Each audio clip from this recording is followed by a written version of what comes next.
Hello दोस्तों, स्वागत है आप सभी का आपके अपने चैनल स्मार्ट जीएस एकेडमी में। फ्रेंड्स, हम लोग जो पढ़ रहे हैं वन लाइनर सीरीज, और इसमें जो आज का हमारा टॉपिक है आधुनिक भारत का इतिहास है। इसके पहले हमने हिस्ट्री में प्राचीन भारत का इतिहास और मध्यकालीन इतिहास दोनों ही कवर कर लिए हैं। अगर आपने वो वीडियो नहीं देखा है तो देख सकते हैं। चैनल पर प्लेलिस्ट बनी हुई है जीके जीएस वन लाइनर के नाम से, उसमें आपको और भी सब्जेक्ट के वीडियो मिल जाएंगे। तो आज का वीडियो मोस्ट इम्पॉर्टेंट है, बहुत ही इंपॉर्टेंट क्वेश्चन है जो आपको सीधे एग्जाम में देखने को मिलेंगे। तो वीडियो बिना स्किप किए हुए लास्ट तक जरूर देखें। चलिए शुरुआत करते हैं पहले क्वेश्चन के साथ। पहला क्वेश्चन है कि कोलंबस ने यूएसए की खोज कब की थी? तो 1492 में की थी। और कोलंबस कहाँ का था? स्पेन का था। फिर अगला है, भारत आने वाला पहला पुर्तगाली यात्री वास्को डी गामा किस वर्ष कालीकट के तट पर पहुंचा था? तो 1498 में पहुंचा था। और वास्को डी गामा कहाँ का था? पुर्तगाल का था। इसके पहले जो हमने कोलंबस देखा, ये भी भारत की खोज के लिए ही निकला था, लेकिन इसने क्या किया, पहुंच कहाँ जाता है? यूएसए पहुंच जाता है। उसके बाद फिर पुर्तगाली जो था वास्को डी गामा, ये भी भारत की खोज के लिए निकला था। और ये किस वर्ष पूछा गया? कालीकट पहुंचा था। तो 1498 में पहुंचा था। और कहाँ? कालीकट पहुंचा था। पुर्तगाल का निवासी था। स्वागत किसने किया था पूछा जाता है।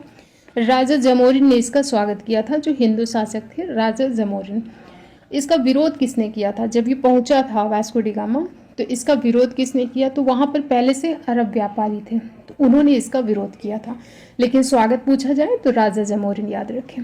इसके बाद फिर अगला है, पुर्तगालियों ने भारत में अपनी पहली व्यापारिक कोठी कहाँ स्थापित की थी? तो पुर्तगालियों ने भारत में अपनी पहली व्यापारिक कोठी स्थापित की थी कोचीन में 1503 ईस्वी में। फिर नेक्स्ट है, भारत में पहला पुर्तगाली वायसराय बनकर कौन आया था? तो वो था फ्रांसिस्को डी अल्मीडा। कब से कब तक रहा? 1505 से 1509 तक। देखिए, कोई भी क्वेश्चन अगर आएगा तो उसके आसपास से कौन कौन से क्वेश्चन बन सकते हैं, सभी के बारे में हम डिस्कस करेंगे, तो आपको ध्यान से सुनते चलना है। तो ये पहला वायसराय था। कब से कब तक? 1505 से 1509 तक रहता है। और इसने ब्लू वाटर पॉलिसी, जिसे शांत जल नीति कहते हैं, इसने शुरू की थी अल्मीडा ने। इसके तहत कार्टेज सिस्टम शुरू किया गया था, कार्टाज सिस्टम। और इसमें क्या होता था, तो लाइसेंस लेना पड़ता था, समुद्र में व्यापार के लिए लाइसेंस लेना पड़ता था पुर्तगालियों से। फिर अगला है, भारत में पुर्तगाली साम्राज्य का वास्तविक संस्थापक किसे माना जाता है? तो देखिए, पहला वायसराय तो फ्रांसिस्को डी अल्मीडा था, लेकिन जब वास्तविक संस्थापक की बात आएगी तो वो हो जाएगा अल्फांसो डी अल्बुकर्क। और ये दूसरा वायसराय था। इसने 1510 ईस्वी में बीजापुर के शासक यूसुफ आदिल शाह से गोवा जीत लिया। तो यह पूछा जाता है पहला क्वेश्चन। तो इसने गोवा कब जीता? 1510 में। और गोवा का शासक उस समय जो बीजापुर के शासक थे कौन थे? यूसुफ आदिल शाह थे। और गोवा को राजधानी पूछा जाता है क्वेश्चन कि राजधानी किसने बनाया था, किस पुर्तगाली वायसराय ने? तो वो था Nuno da Cunha. Nuno da Cunha ने 1530 में गोवा को राजधानी बनाया। दोनों क्वेश्चन याद रखने। जब जीता पूछा जाएगा कि किसने बीजापुर के शासक से जीता था, तो वो हो जाएगा अल्बुकर्क। और जब राजधानी बनाने को पूछा जाए तो वो हो जाएगा नीनो डी कुन्हा। और इसने क्या किया? भारत में महिलाओं से विवाह करना शुरू किया, जिससे अपनी पीढ़ी के लोग हो सके भारत में भी। तो ये किया था किसने? अल्बुकर्क ने। इसके बाद फिर भारत में तंबाकू की खेती का श्रेय किससे जाता है? तो पुर्तगालियों को जाता है। इसके अलावा और भी है, जैसे प्रिंटिंग प्रेस की शुरुआत किसने की थी? तो पुर्तगालियों ने की थी। 1556 में गोवा में लगाया था इन्होंने पहला प्रिंटिंग प्रेस। और इसी के साथ आलू और अल्फांसो आम है, पपीता, अनानास और भी बहुत सारी चीज़ें हैं जो पुर्तगाली भारत में लाए थे। लेकिन जो ज़्यादा क्वेश्चन पूछे जाते हैं वो तंबाकू की खेती और प्रिंटिंग प्रेस से पूछे जाते हैं। तो पुर्तगालियों की देन है, ये याद रखें। इसके बाद फिर है, डच ईस्ट इंडिया कंपनी की स्थापना किस वर्ष हुई थी? 1602 में हुई थी। कहाँ हुई? ये कहाँ के निवासी थे? तो हॉलैंड या नीदरलैंड के ये निवासी थे। इनका जो मुख्य फोकस था भारत पर नहीं बल्कि इंडोनेशिया पर था। और पहली व्यापारिक कोठी इन्होंने कहाँ स्थापित की? मसूलीपट्टनम में स्थापित की थी। ये कहाँ है? आंध्र प्रदेश में है। 1605 ईस्वी में इन्होंने अपनी पहली व्यापारिक कोठी स्थापित की थी। और 1759 में बेदरा के युद्ध में अंग्रेज से हारने के बाद ये मात्र व्यापारी बन के रह जाते हैं। ये भी याद रखें कि बेदरा का युद्ध कब हुआ था? 1759 में हुआ था। किसके बीच? तो अंग्रेजों के और डचों के बीच हुआ था। फिर अगला है, ब्रिटिश ईस्ट इंडिया कंपनी की स्थापना कब हुई थी? 31 दिसंबर 1600 ईस्वी को हुई थी। उस समय ब्रिटेन की महारानी कौन थी? महारानी एलिजाबेथ प्रथम थी। फिर है भारत में मुगल सम्राट कौन था उस समय? तो अकबर था। अगला क्वेश्चन है कि अंग्रेजों ने पश्चिमी भारत में अपनी पहली व्यापारिक कोठी कहाँ खोली थी? तो हो जाएगा सूरत में 1613 ईस्वी में। अगर पश्चिमी ना पूछ के सिर्फ ये पूछे कि पहली व्यापारिक कोठी कहाँ खोली थी, तब आंसर चेंज हो जाएगा, मसूलीपट्टनम हो जाएगा 1611 में। लेकिन ये अस्थायी थी। क्वेश्चन कई तरीके से पूछता है। एक तो ये पूछा जाएगा कि पश्चिमी भारत में अपनी पहली व्यापारिक कोठी कहाँ खोली, तो वो हो जाएगा 1613 में सूरत में। या फिर ये पूछे कि अपनी स्थायी फैक्ट्री, तब हो जाएगा सूरत। लेकिन जब न पश्चिमी भारत पूछे और न स्थायी पूछे तो आंसर चेंज हो जाएगा, मसूलीपट्टनम हो जाएगा। 1611 में अस्थायी फैक्ट्री थी। फिर नेक्स्ट है इंग्लैंड के राजा जेम्स प्रथम के राजदूत के रूप में सम्राट जहांगीर के दरबार में आने वाला पहला अंग्रेज कौन था? तो वो था कैप्टन हॉकिंस। 1608 में आता है और जहांगीर इससे खुश हुआ और इसको एक उपाधि दी थी, इंग्लिश खां की उपाधि, और 400 का मनसब भी दिया था। ये पूछा जाता है मनसब कितने का दिया और उपाधि कौन सी दी। इसका नाम याद रखें, कैप्टन हॉकिंस। 1608 में आता है। फिर अगला है वर्ष 1615 में जहांगीर के दरबार में आने वाला दूसरा ब्रिटिश दूत कौन था? ये तो पहला हो गया कैप्टन हॉकिंस, दूसरा था सर टॉमस रो, ये 1615 में आया था। नेक्स्ट क्वेश्चन है कि स्वाली का युद्ध कब हुआ? तो ये हुआ था 1612 में। स्वाली कहाँ है? सूरत के पास है। 1612 में हुआ था। किसके बीच हुआ था? अंग्रेजों और पुर्तगालियों के बीच हुआ था, जिसमें जो अंग्रेजों की तरफ से नेतृत्व किया था वो था थॉमस बेस्ट ने किया था, और इसमें पुर्तगाली हार जाते हैं। तो इसी वजह से जहांगीर इनसे इम्प्रेस हो जाता है कि अब समुद्र पर पुर्तगाली नहीं बल्कि अंग्रेजों का शासन होगा, और फिर स्थायी कोठी की अनुमति दे देता है। तब फिर 1613 में ये सूरत में स्थायी कोठी बनाते हैं। ठीक है। इसके बाद फिर नेक्स्ट है बम्बई का संस्थापक किसे माना जाता है? तो बम्बई का संस्थापक माना जाता है जेराल्ड ऑन्गियर। जेराल्ड ऑन्गियर को बम्बई का संस्थापक माना जाता है। राजकुमारी कैथरीन जो थी पुर्तगाली राजकुमारी, इनका विवाह चार्ल्स सेकंड से हुआ था, और पुर्तगाली ने दहेज में क्या दिया था? बम्बई दिया था। किसको दिया था? चार्ल्स सेकंड को दिया था। फिर चार्ल्स सेकंड ने क्या किया? उसे अंग्रेजों को दे दिया। तो ये बम्बई की कुछ कहानी है जो आपने पढ़ा होगा कि दहेज में दिया गया था, तो ये कहानी है। बाकी ये याद रखें, बम्बई का संस्थापक कौन है? जेराल्ड ऑन्गियर है। फिर अंग्रेजों को सुनहरा फरमान किस शासक द्वारा प्रदान किया गया था? देखिए दो है, एक है सुनहरा फरमान और दूसरा है शाही फरमान, या उसी को मैग्ना कार्टा बोलते हैं। तो दोनों याद रखना है। जब सुनहरा फरमान पूछे किस शासक द्वारा दिया गया था, तो हो जाएगा गोलकुंडा के सुल्तान ने दिया था। और ये क्या था? तो वर्ष में यानी वार्षिक 500 पैगोडा लेकर के व्यापार की छूट दी थी इन्होंने, गोलकुंडा के सुल्तान ने, जो सुनहरा फरमान था। जो शाही फरमान था जिसे मैग्ना कार्टा कहा जाता है कंपनी का, तो वो 1717 में फर्रुखसियर ने जारी किया था। जो मुगल सम्राट फर्रुखसियर था, इसने जारी किया था। और इसमें क्या था? तो 3000 वार्षिक कर के बदले बंगाल में मुक्त व्यापार करने की छूट दी गई थी। और फर्रुखसियर ने ऐसा क्यों किया था? तो फर्रुखसियर को एक बीमारी थी, असाध्य बीमारी से परेशान था। तो उसी समय भारत में एक मिशन आता है, जॉन सरमन मिशन। उसमें एक डॉक्टर भी था, तो उस डॉक्टर ने फर्रुखसियर का इलाज किया था। फर्रुखसियर ठीक हो जाता है तो खुश होकर के वो शाही फरमान जारी करता है, जिसे कंपनी का मैग्ना कार्टा भी कहा जाता है। अगला है कलकत्ता नगर की स्थापना किन 3 गांव को मिलाकर की गई थी? तो वो 3 गांव हैं, सुतानाती, कोलिकाता और गोविंदपुर। इन 3 गांवों को मिलाकर के कलकत्ता नगर की स्थापना की। किसने की थी? जॉब चार्नक ने की थी। फिर है फ्रांसीसियों ने अपनी पहली फैक्ट्री किस वर्ष स्थापित की थी? 1668 में की थी। कहाँ पर? सूरत में। और पांडिचेरी को नया मुख्यालय भी बनाया था। फिर नेक्स्ट है कालकोठरी की घटना कब हुई?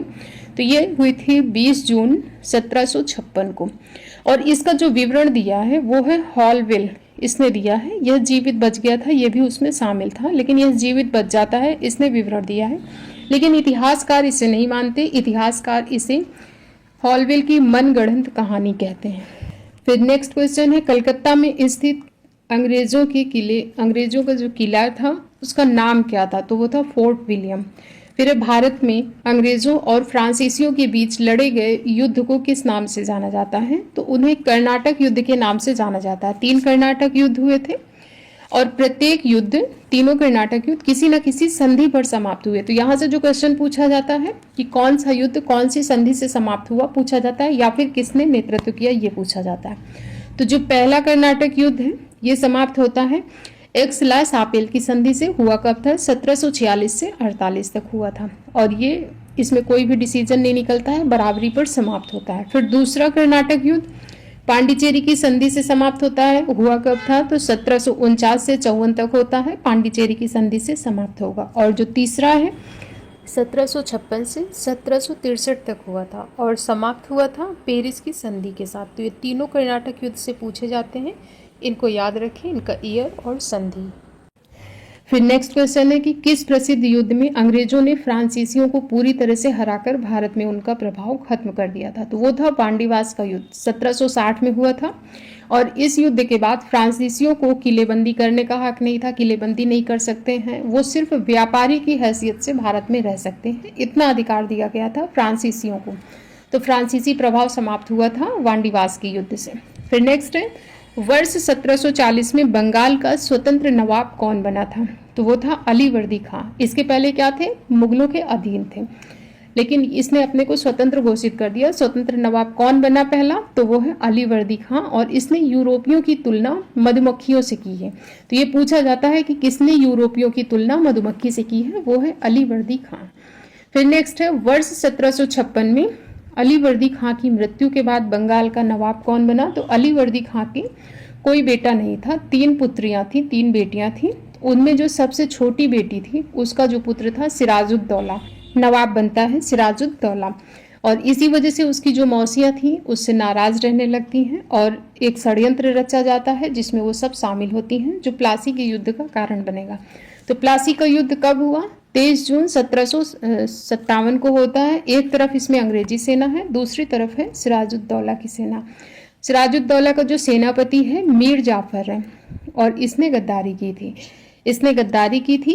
ये युद्ध अंग्रेजों ने अपनी वीरता के दम पर नहीं बल्कि छल कपट से जीता था। प्लासी जो बंगाल में है, भागीरथी नदी के तट पर है, और इसमें जो अंग्रेजी सेना का नेतृत्व है वो किसने किया था? रॉबर्ट क्लाइव ने किया था, और इसी वजह से इसे ब्रिटिश साम्राज्य का संस्थापक कहा जाता है, रॉबर्ट क्लाइव को। ठीक है, तो याद रखें अंग्रेजी सेना का नेतृत्व रॉबर्ट क्लाइव ने, और दूसरी तरफ जो सिराजुद्दौला है उसका सेनापति जो मीर जाफर है, इसने गद्दारी की थी क्योंकि अंग्रेजों ने इसको लालच दिया था कि इसको नवाब बनाएंगे।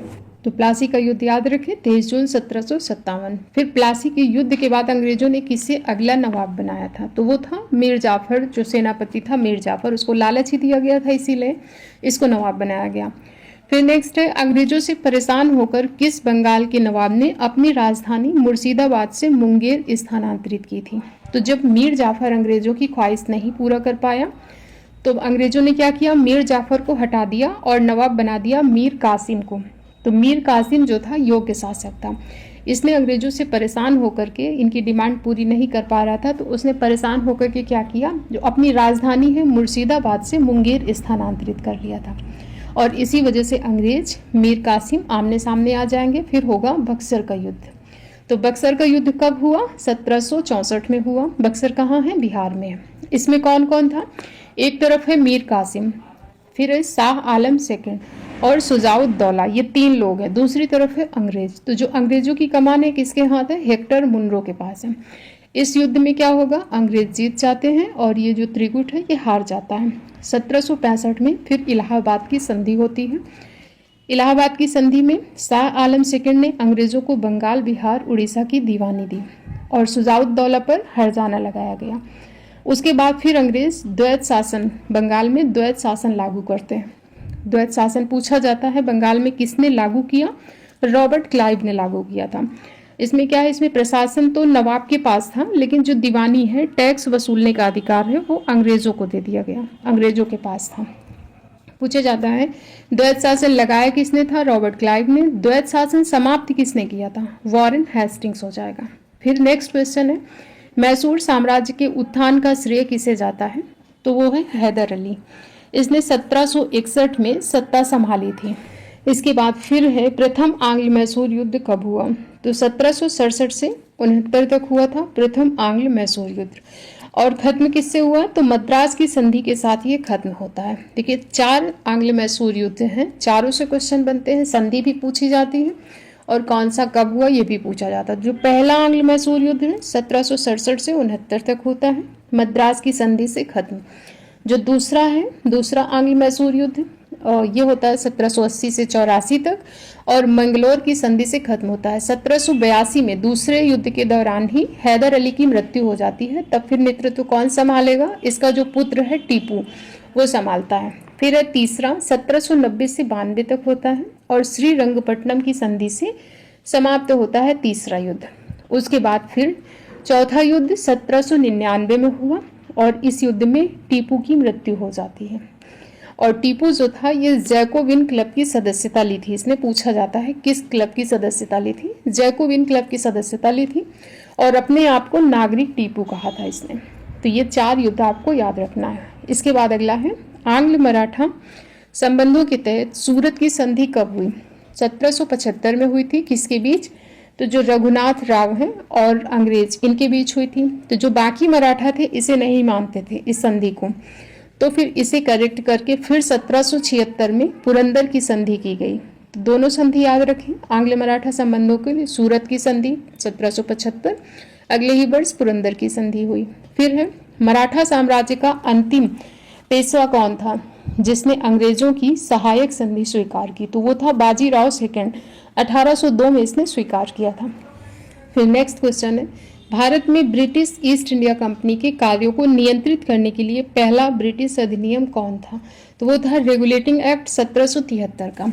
1773 का जो रेगुलेटिंग एक्ट है ब्रिटिश ईस्ट इंडिया कंपनी के कार्यों को इससे नियंत्रित किया गया था और इसके तहत बंगाल का जो पहला गवर्नर जनरल है वॉरेन हेस्टिंग्स बनता है। जो 1773 का रेगुलेटिंग एक्ट आएगा इससे एक पद बनाया जाएगा बंगाल का गवर्नर जनरल। तो जो बंगाल का गवर्नर जनरल है पहला कौन बनेगा? वॉरेन हेस्टिंग बनेगा, क्योंकि इसी के समय ये एक्ट आता है। और इसी एक्ट से 1774 में यानी 1 वर्ष बाद सुप्रीम कोर्ट की स्थापना की जाएगी। ये दिल्ली वाला नहीं, कलकत्ता में हुई थी स्थापना। उसके पहले मुख्य न्यायाधीश थे एलिजा एम्पे। फिर नेक्स्ट है भारत में नागरिक सेवा या सिविल जो सर्विस है और पुलिस व्यवस्था का जनक किसे माना जाता है? तो आंसर हो जाएगा लॉर्ड कॉर्नवालिस को माना जाता है। इसका जो कार्यकाल है 1786 से 93 तक है। तो चाहे नागरिक सेवा पूछे, सिविल सर्विसेज पूछे या पुलिस व्यवस्था का पूछे, आंसर यही है कॉर्नवालिस। और हर जिले में थाना और उसका जो हेड है दरोगा होगा, इसकी व्यवस्था भी इसी ने की थी। फिर नेक्स्ट क्वेश्चन है एशियाटिक सोसाइटी ऑफ बंगाल की स्थापना किसके द्वारा की गई थी? विलियम जोन्स द्वारा की गई थी। कब? 1784 में की गई थी। क्वेश्चन अगर आपको अच्छे लग रहे हैं, वीडियो पसंद आ रहा है तो लाइक भी करते चलें। फिर नेक्स्ट है सहायक संधि की नीति का व्यापक प्रयोग किस ब्रिटिश गवर्नर जनरल ने किया था? तो वो था वेलेस्ली। ये क्या है? खुद को बंगाल का शेर कहता था। फिर है सहायक संधि स्वीकार करने वाला पहला भारतीय राज्य कौन सा था? हैदराबाद था। 1798 में इसने स्वीकार किया था। फिर और राज्यों ने स्वीकार किया था, मैसूर था, तंजौर था, और भी राज्य थे। अगला है कि रैयतवाड़ी व्यवस्था किसने लागू की थी? तो रैयतवाड़ी व्यवस्था थॉमस मुनरो और कैप्टन रीड ने लागू की थी। कहाँ पर? मद्रास बम्बई प्रेसिडेंसी में। फिर महालवाड़ी, जैसे रैयतवाड़ी है वैसे महालवाड़ी है, ये हॉल्ट मैकेंजी ने लागू की थी। और इसमें क्या था? गांव के मुखिया से टैक्स लिया जाता था। गांव का जो मुखिया होता था वो टैक्स कलेक्ट करता था और फिर अंग्रेज उससे टैक्स लेते थे। फिर नेक्स्ट है भारत का जो पहला गवर्नर जनरल है कौन था? तो विलियम बेंटिक था। 1833 के एक्ट से पद नाम चेंज किया जाता है। जो बंगाल का गवर्नर जनरल है अब वो भारत का गवर्नर जनरल होगा, ऐसी व्यवस्था की जाती है 1833 के एक्ट से। तो 1833 में जो भारत में गवर्नर जनरल है बंगाल का वो कौन है? विलियम बेंटिक है। तो वही पहला भारत का गवर्नर जनरल बनता है और अंतिम बंगाल का गवर्नर जनरल। फिर सती प्रथा को पूरी तरह से प्रतिबंधित कब किया गया? तो 1829 में राजा राम मोहन राय के प्रयास से विलियम बेंटिक द्वारा इसको किया गया था। और राजा की उपाधि, राजा राम मोहन राय को राजा की उपाधि किसने दी थी पूछा जाए? अकबर सेकंड ने दी थी। इसके बाद अगला है भारतीय प्रेस का मुक्तिदाता किसे कहते हैं? चार्ल्स मेडकॉफ को कहते हैं। प्रथम आंग्ल अफगान युद्ध किस वर्ष हुआ? 1839 से 42 तक हुआ। गवर्नर जनरल कौन था पूछा जाए? ऑकलैंड था। फिर वुड डिस्पैच किस वर्ष लागू किया गया? 1854 में लागू किया गया और इसे भारतीय शिक्षा का मैग्ना कार्टा कहा जाता है, वुड डिस्पैच को। फिर ईश्वर चंद्र विद्यासागर के प्रयास से हिंदू विधवा पुनर्विवाह अधिनियम किस वर्ष पारित हुआ था? तो 1856 में हुआ था। फिर नेक्स्ट है, भारत में लोक निर्माण PWD की स्थापना किसने की थी? तो वो है डलहौजी ने की थी। फिर है, भारत में व्यपगत का सिद्धांत जो हड़प नीति है किसने लागू की थी? वो भी डलहौजी था। कार्यकाल है इसका 1848 से 56 तक। और इसके समय पर क्या काम हुआ महत्वपूर्ण? तो वो है पहली ट्रेन बम्बई से ठाणे तक जो चली थी, इसी के समय डाक सेवा की शुरुआत हुई थी। और हड़प्पा जाने वाला पूछा जाए अगर पहला राज्य कौन सा था तो वो सतारा है। 1848 में हड़प्पा गया था हड़प नीति के अंतर्गत। और 1856 में इसने कुशासन का आरोप लगा करके अवध को भी हड़प लिया था। और इसमें पूछा जाता है किसकी रिपोर्ट के आधार पर? तो आउटरम की रिपोर्ट के आधार पर अवध को हड़पा गया था। और उस समय जो नवाब थे, नवाब वाजिद अली शाह थे। फिर अगला क्वेश्चन है कि भारत का अंतिम गवर्नर जनरल और प्रथम वायसराय कौन था? तो अंतिम जो गवर्नर जनरल है वो कैनिंग था और यही प्रथम वायसराय था। 1857 की क्रांति हुई, फिर 1858 का एक्ट आता है और इसके तहत जो पद नाम है गवर्नर जनरल वो बदल करके वायसराय कर दिया जाता है। तो उस समय कैनिंग था तो वही अंतिम गवर्नर जनरल हुआ और वायसराय का पद उसी समय बना तो वही पहला वायसराय बनता है। फिर नेक्स्ट है, भारत में एकमात्र वायसराय जिसकी हत्या उसके कार्यकाल के दौरान अंडमान निकोबार में एक कैदी द्वारा की गई थी तो वो है मेयो के समय पर ही पहली अनियमित जनगणना भी हुई थी। शुरुआत अनियमित जनगणना जो हुई थी मेयो के समय पर हुई थी और नियमित पूछा जाए तो रिपन हो जाएगा। फिर भारतीय राष्ट्रीय कांग्रेस की स्थापना कब हुई? 1885 में हुई थी। वायसराय कौन था? तो डफरिन था। नेक्स्ट है, भारत में स्थानीय स्वशासन का जनक किसे माना जाता है? तो रिपन को स्थानीय स्वशासन का जनक माना जाता है। फिर है, बंगाल विभाजन की घोषणा कब हुई? घोषणा पूछा जाए तो 19 जुलाई 1905 हो जाएगा। और लागू कब हुआ? तो 16 अक्टूबर 1905। और इसी के विरोध में 7 अगस्त 1905 को स्वदेशी आंदोलन शुरू किया गया था। वायसराय कौन था इस समय बंगाल विभाजन के समय? तो वो करजन था। फिर नेक्स्ट है, मुस्लिम लीग की स्थापना कहाँ हुई थी? तो ढाका में हुई थी। आगा खां और सलीमुल्लाह के नेतृत्व में ढाका में हुई थी। वायसराय कौन था इस समय? मिंटो सेकंड था और 1906 में स्थापना हुई थी। फिर है, मार्ले मिंटो सुधार किस वर्ष पारित हुआ? तो 1909 में पारित हुआ था। जो मार्ले है वो भारत सचिव था, मिंटो भारत में वायसराय था, इसी वजह से इसका नाम क्या है? मार्ले मिंटो सुधार। 1909 का जो अधिनियम है उसे ही मार्ले मिंटो सुधार कहा जाता है।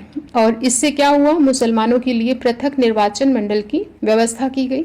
और इससे गांधी जी ने क्या कहा था इसको? तो गांधी जी ने कहा था कि मार्ले मिंटो सुधार ने हमारा सर्वनाश कर दिया, इसे कहा था। तो मार्ले मिंटो सुधार 1909 के अधिनियम को कहते हैं। फिर है, ब्रिटिश सम्राट जॉर्ज पंचम के भारत आगमन पर दिल्ली दरबार का आयोजन कब हुआ? 1911 में हुआ था आयोजन।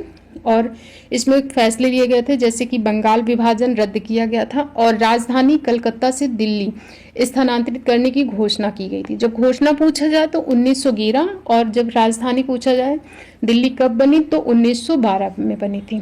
फिर भारत का एकमात्र यहूदी वायसराय कौन था? तो वो था रीडिंग। फिर है, गांधी इरविन समझौता कब हुआ? तो 5 मार्च 1931 को गांधी इरविन समझौता हुआ। उस समय जो वायसराय कौन था? इरविन था। फिर होम रूल और जलियांवाला बाग हत्याकांड के समय भारत का जो वायसराय है कौन था? तो उस समय जेम्स फोर्ड था वायसराय भारत का। अगला है, साइमन कमीशन के भारत आगमन। जो साइमन कमीशन का है भारत आगमन कब हुआ था? 3 फरवरी 1928 को। जब भारत आगमन पूछे 1928, गठन कब हुआ? 1927 में। और इसी में साइमन गो बैक के नारे लगे थे। तो इसको याद रखें कि भारत कब आया? 1928 में। फिर भारत छोड़ो आंदोलन कब हुआ? 1942 में हुआ। उस पूछा जाता है कि इस समय वायसराय कौन था? तो वो लिन लिथगो था। फिर नेक्स्ट है, ब्रिटिश भारत के अंतिम वायसराय और स्वतंत्र भारत के पहले गवर्नर जनरल कौन थे? तो वो था माउंट बेटन। लेकिन जब स्वतंत्र भारत की पूछा जाएगा स्वतंत्र भारत के पहले तो वो हो जाएंगे राजगोपालाचारी। स्वतंत्र भारत के पहले पूछे या अंतिम, राजगोपालाचारी हो जाएंगे। फिर नेक्स्ट है, ब्रह्म सभा की स्थापना किसने की? तो राजा राम मोहन राय ने 1828 ईस्वी में ब्रह्म सभा की स्थापना की थी। बाद में यही फिर ब्रह्म समाज बनता है। तो मूल रूप से जब ये बना तो ये ब्रह्म सभा के नाम से बना था। फिर है, इनके कुछ अखबार है पूछे जाते हैं, जैसे बंगाली में है संवाद कौमुदी, फारसी में है मिरात उल अखबार, तो इनकी भाषा भी पूछी जाती है। फिर नेक्स्ट है तत्वबोधिनी सभा की स्थापना कब हुई थी? 1839 में हुई थी। और किसने की थी? तो देवेंद्र नाथ टैगोर ने की थी।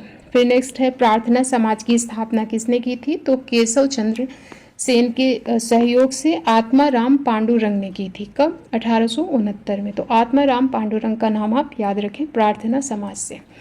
फिर सत्य शोधक समाज की स्थापना किसने की? तो ज्योतिबा फूले ने की थी 1873 में महाराष्ट्र में। इनकी एक पुस्तक है, पूछा जाता है गुलामगिरी किसकी पुस्तक है? तो ज्योतिबा फूले की है। फिर वेदों की ओर लौटो का नारा किसने दिया? दयानंद सरस्वती ने दिया था। इनकी पुस्तक है सत्यार्थ प्रकाश। और सर्वप्रथम स्वराज का प्रयोग किसने किया पूछा जाए तो दयानंद सरस्वती जी ने ही किया था। फिर है रामकृष्ण जो परमहंस है, इसकी स्थापना किसने की थी? स्वामी विवेकानंद ने की थी 1897 में। कहाँ पर? बेलूर, पश्चिम बंगाल में की थी। फिर नेक्स्ट क्वेश्चन है स्वामी विवेकानंद ने शिकागो अमेरिका में आयोजित जो विश्व धर्म संसद है, इसमें किस वर्ष ऐतिहासिक भाषण दिया था? तो 1893 में। अगला है भारत में थियोसॉफिकल सोसाइटी आंदोलन को लोकप्रिय बनाने वाली आयरिश महिला कौन थी? तो वो थी एनी बेसेंट। इनके न्यूज़पेपर में दो पूछे जाते हैं, न्यू इंडिया और कॉमनवेल्थ। किसके हैं? एनी बेसेंट के हैं। फिर अलीगढ़ आंदोलन की शुरुआत किसने की थी? सर सैयद अहमद खान ने की थी 1875 में। और मोहम्मडन एंग्लो ओरिएंटल कॉलेज बनाया गया था 1875 में ही। इसी का नाम बदला गया था 1920 में। क्या किया गया था? एएमयू किया गया था। ठीक है, तो ये याद रखना है, इसका नाम 1920 में बदला गया था। फिर है बंकिम चंद्र चटर्जी का जो उपन्यास है आनंद मठ किस ऐतिहासिक विद्रोह पर आधारित है? तो सन्यासी विद्रोह पर आधारित है। और वंदे मातरम जो है इसी से लिया गया है। फिर है अहोम विद्रोह का नेतृत्व किसने किया? कुछ विद्रोह देखते हैं। अहोम विद्रोह का नेतृत्व किसने किया था? तो गोमधर कुंवर ने किया था। और ये विद्रोह 1828 में हुआ था। संथाल विद्रोह सिद्धू और कानू ने किया था, राजमहल की पहाड़ियों में हुआ था। मुंडा विद्रोह बिरसा मुंडा जिन्हें धरती बाबा कहते हैं, उन्होंने नेतृत्व किया था। फिर रंपा विद्रोह अल्लूरी सीताराम राजू ने किया था। फिर नील दर्पण के लेखक कौन है? तो दीन बंधु मित्र हैं। और जो नील दर्पण है नील किसानों की दुर्दशा पर आधारित है नील दर्पण। अगला है अखिल भारतीय किसान सभा का गठन कब हुआ, कहाँ हुआ? दोनों पूछा जाता है। तो 1936 में लखनऊ में हुआ था। अध्यक्षता की थी सहजानंद सरस्वती ने। फिर नेक्स्ट है महाराष्ट्र की पहली महिला शिक्षिका। तो सावित्री बाई फूले, जो अभी हमने ज्योतिबा फूले देखा, उन्हीं की ये पत्नी थी सावित्री बाई फूले। ये महाराष्ट्र की पहली महिला शिक्षिका थी। फिर है बारदोली सत्याग्रह जो 1928 में हुआ था गुजरात में। इसका नेतृत्व किसने किया था? तो सरदार पटेल जी ने किया था। जो सरदार वल्लभ भाई पटेल हैं, इन्होंने किया था। इनको जो सरदार की उपाधि है इसी सत्याग्रह के दौरान वहाँ की महिलाओं ने दी थी। फिर अगला है भूदान आंदोलन की शुरुआत किसने की? 1951 में विनोबा भावे ने की थी। कहाँ पर? पोचमपल्ली तेलंगाना में की थी। फिर बनारस में सेंट्रल हिंदू कॉलेज की स्थापना 1898 में किसने की? पहला पॉइंट 1898 में हुआ। और स्थापना किसने की?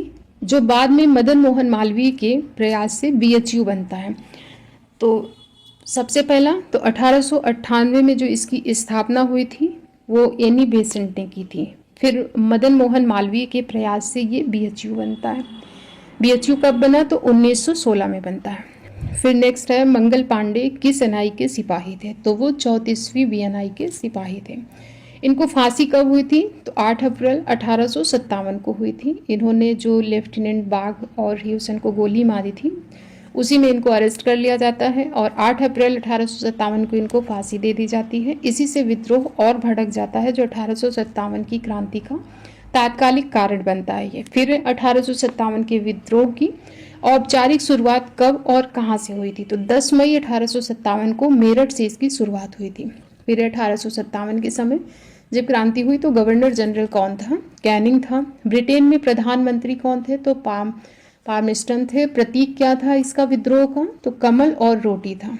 फिर कुछ नेतृत्व हैं, इन्हें देखते हैं। जैसे लखनऊ में क्रांति का नेतृत्व किसने किया था? तो 1857 की जो क्रांति है लखनऊ से नेतृत्व किया था बेगम हजरत महल ने। ये कौन थी? तो नवाब वाजिद अली शाह की ये पत्नी थी, बेगम थी। फिर झांसी से क्रांति का नेतृत्व किसने किया था? तो लक्ष्मीबाई ने किया था। और इनकी समाधि पूछा जाता है कहाँ है लक्ष्मीबाई जी की? तो ये ग्वालियर में है। तो यहाँ पर आंसर याद रखें, झांसी में नहीं, ग्वालियर में इनकी समाधि है। फिर है, किस उर्दू कवि ने 1857 के विद्रोह को अपनी आंखों से देखा है? तो वो है मिर्जा गालिब। मिर्जा गालिब ने अपनी आंखों से देखा था 1857 का विद्रोह। फिर 1857 के विद्रोह को भारत का पहला स्वतंत्रता संग्राम किसने कहा है? तो वीडी सावरकर ने कहा है। फिर है, महारानी विक्टोरिया का जो घोषणा पत्र है 1857 की क्रांति के बाद, ये घोषणा पत्र 1 नवंबर 1858 को कैनिंग ने कहाँ पर पढ़ के सुनाया था? तो इलाहाबाद में दरबार लगा करके कैनिंग ने इसको पढ़ के सुनाया था। फिर भारत के पहले भारत सचिव कौन बने? तो स्टैनली बनता है भारत का पहला भारत सचिव। अगला है, कांग्रेस के पहले महासचिव कौन बनते हैं? ए ओ ह्यूम बनते हैं। पहला अधिवेशन जो हुआ, इसके अध्यक्ष कौन थे? तो WC बनर्जी थे इसके अध्यक्ष, और इसमें पहले अधिवेशन में 72 प्रतिनिधि ने भाग लिए थे। फिर है, कांग्रेस का जो नाम है भारतीय राष्ट्रीय कांग्रेस किसके सुझाव पर रखा गया था? तो दादा भाई नौरोजी के सुझाव पर रखा गया था भारतीय राष्ट्रीय कांग्रेस। और पूछा जाता है कांग्रेस से कि कांग्रेस के पहले मुस्लिम अध्यक्ष कौन थे? तो बदरुद्दीन तैयब जी थे। और पूछा जाता है पहले अंग्रेज या यूरोपीय कौन थे यूरोपीय अध्यक्ष? तो वो हो जाएगा जॉर्ज यूले। पहली महिला अध्यक्ष पूछा जाए तो हो जाएंगी एनी बेसेंट। लेकिन जब पहली भारतीय महिला पूछा जाएगा तो वहाँ आंसर चेंज हो जाएगा, वहाँ हो जाएगा सरोजनी नायडू जी। फिर नेक्स्ट क्वेश्चन है, कांग्रेस की स्थापना के संबंध में सेफ्टी वॉल्व का सिद्धांत किसने दिया था? लाला लाजपत राय ने दिया था। ये क्या था सेफ्टी वॉल्व का सिद्धांत? तो इनका कहना था कि ये जो स्थापना हुई है कांग्रेस की, ये अंग्रेजों ने इसलिए करवाई है जिससे कि जो भारतीयों का गुस्सा है वो वर्ष में एक बार एक मंच मिल जाए इनको अपना गुस्सा निकालने के लिए, जिससे कि 1857 की क्रांति जैसा कोई विद्रोह न हो सके। तो सेफ्टी वॉल्व का सिद्धांत किसने दिया था? लाला लाजपत राय ने दिया था। कांग्रेस के लोग पदों के भूखे हैं, ये किसने कहा था? बंकिम चंद्र चटर्जी ने कहा था। फिर है, यदि हम वर्ष में एक बार मेढक की तरह टर्राएंगे तो कुछ नहीं होगा, हमें कुछ नहीं मिलेगा, ये किसने कहा था? तो बीजी तिलक, बाल गंगाधर तिलक जी ने कहा था। अगला है, ब्रिटिश संसद के लिए चुने जाने वाले पहले भारतीय कौन थे? दादा भाई नौरोजी थे। नेक्स्ट है कि वंदे मातरम कांग्रेस के किस अधिवेशन में गाया गया? तो कलकत्ता अधिवेशन 1896 में हुआ था। इसके जो अध्यक्ष थे वो थे रहमतुल्लाह सैनी। इसी में वंदे मातरम गाया गया था। फिर नेक्स्ट है, सर्वेंट ऑफ इंडिया सोसाइटी संस्था की स्थापना किसने की थी? गोपाल कृष्ण गोखले ने की थी। और गोपाल कृष्ण गोखले कौन थे? तो महात्मा गांधी जी के ये राजनीतिक गुरु भी थे। फिर स्वराज की मांग कांग्रेस के किस अधिवेशन में की गई थी? तो जो 1906 का अधिवेशन हुआ था, कलकत्ता अधिवेशन, जिसके अध्यक्ष थे दादा भाई नौरोजी। तो स्वराज की मांग जब कांग्रेस के मंच से पूछा जाए तो हो जाएगा 1906 का कलकत्ता अधिवेशन। फिर नेक्स्ट है, कांग्रेस का 2 गुटों में गरम दल और नरम दल में विभाजन कब हुआ? तो ये 1907 में सूरत अधिवेशन के दौरान विभाजन हुआ था, जिसके अध्यक्ष थे रास बिहारी घोष। फिर नेक्स्ट है, बाल गंगाधर तिलक को भारतीय अशांति का जनक किसने कहा था? तो वेलेंटाइन सिरोल ने कहा था बाल गंगाधर तिलक जी को भारतीय अशांति का जनक। और इनका एक कथन है कि स्वराज मेरा जन्मसिद्ध अधिकार है, मैं इसे लेकर रहूंगा। ये किसने कहा था? बीजी तिलक जी ने कहा था। कब? 1916 के अधिवेशन, जो लखनऊ अधिवेशन हुआ था उसमें कहा था। फिर है, प्लेग कमिश्नर रैंड की हत्या किसने की थी? तो चापेकर बंधु ने की थी 1897 में। अगर आपको हिस्ट्री याद नहीं होती है तो एक मैंने कंप्लीट वीडियो हिस्ट्री की बनाई थी, थ्योरी, जिसमें बहुत ही डिटेल में सारी चीज़ों को सीक्वेंस से बताया था। तो स्टोरी की तरह अगर आप सुनेंगे तो सारी चीज़ें आपको आसानी से याद हो जाएंगी ईयर के साथ। तो वो वीडियो इसी चैनल पर है, अगर आप लोग देखना चाहें तो देख सकते हैं। फिर अगला है, अभिनव भारत की स्थापना किसने की थी? वीडी सावरकर ने की थी। फिर कामागाटा मारू क्या है? तो ये एक जापानी जहाज था। नेक्स्ट है, वायसराय हार्डिंग पर दिल्ली चांदनी चौक में बम फेंकने की योजना किसने बनाई थी? तो वो थे रास बिहारी बोस। रास बिहारी घोष और रास बिहारी बोस दोनों अलग अलग नाम हैं, याद रखें। तो ये थे रास बिहारी बोस। नेक्स्ट क्वेश्चन है कि चंपारण सत्याग्रह के दौरान गांधी जी को महात्मा की उपाधि किसने दी थी? तो रविंद्रनाथ टैगोर ने दी थी। अगला है, गांधी जी ने पहली बार भूख हड़ताल किस आंदोलन के दौरान की थी? तो अहमदाबाद मिल मजदूर आंदोलन जो हुआ था उसमें गांधी जी ने पहली बार भूख हड़ताल की थी भारत में। फिर जलियांवाला बाग हत्याकांड कब हुआ? 13 अप्रैल 1919 को हुआ था। और इसमें जो पूछा जाता है गोली चलाने का आदेश किसने दिया या किसने चलाया, तो ओ डायर था एक जो लेफ्टिनेंट था, और एक था आर डायर जिसने गोलियां चलाई थी। तो आर डायर का पूरा नाम है रेजिनाल्ड डायर। तो इनको ऊधम सिंह ने लंदन में 1940 में ओ डायर की हत्या कर दी थी, क्योंकि आर डायर जो था वो पहले ही मर चुका था। इसके बाद फिर है जलियांवाला बाग हत्याकांड की जांच के लिए ब्रिटिश सरकार ने किस आयोग का गठन किया था? तो हंटर आयोग का गठन किया गया था। फिर चौरी चौरा हिंसक घटना कब हुई? 4 फरवरी 1922 को हुई थी। और इसी घटना के बाद गांधी जी ने, उस समय भारत में असहयोग आंदोलन चल रहा था जो गांधी जी चला रहे थे, तो गांधी जी ने इस घटना के बाद 12 फरवरी को असहयोग आंदोलन वापस ले लिया था। फिर है जिसमें गांधी जी की काफ़ी आलोचना भी हुई थी। फिर नेक्स्ट है गांधी जी ने अपने पूरे जीवन काल में केवल एक बार कांग्रेस के किस अधिवेशन की अध्यक्षता की है? तो गांधी जी ने कांग्रेस की अधिवेशन की एक ही बार अध्यक्षता की है, वो है 1924 का बेलगांव अधिवेशन। नेक्स्ट है स्वराज पार्टी की स्थापना किसने की? मोतीलाल और CR दास ने की थी 1923 में।